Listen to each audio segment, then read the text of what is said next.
Wow, really? So, not me, not Bill Clinton, not anybody? And what do you say to those tens of millions of people? You could almost have finished the sentence with except for all those people who back Bernie Sanders who don't believe a word I'm saying. So I know I'm outnumbered, but let's at least go for it, Lanny. See the contradiction. You all, or at least some of you, were saying it was all negative about Trump.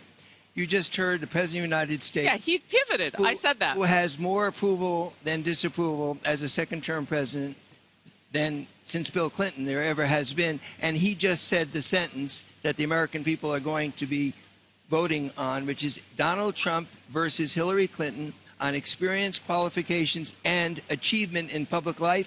It isn't even close. I have to press in, though. What he said was she's a better candidate for president than he was, than Bill was. No, he actually... More qualified. You think that's true? You just true? misquoted what you just heard. He said she is the most qualified candidate, including himself and Bill Clinton. And, of course, it's true. But he also said to ever run for president. To ever run for president. Which is a laughable and untrue statement. Okay, well, you'll compare it to other I mean, you worked people, to other people who've been more qualified, who've either run for or ascended to the presidency. I will certainly... George H.W. Bush was vice president for 8 years.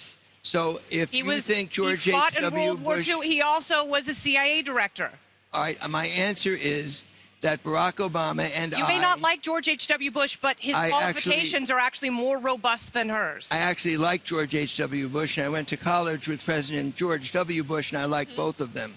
But in terms of experience, both serving as Secretary of State, as a U.S. Senator, as First Lady, leading the health care battle and many other issues, and in Arkansas being part of the governor's team in reforming public education. So, Lanny, why do you think he went for qualifications rather than likability? Because that's really where she's hurting. That would be like me putting professional snowboarder on my resume because my husband did that. So that doesn't make... I mean, I've been snowboarding. I've been to snowboarding contests where he's done well.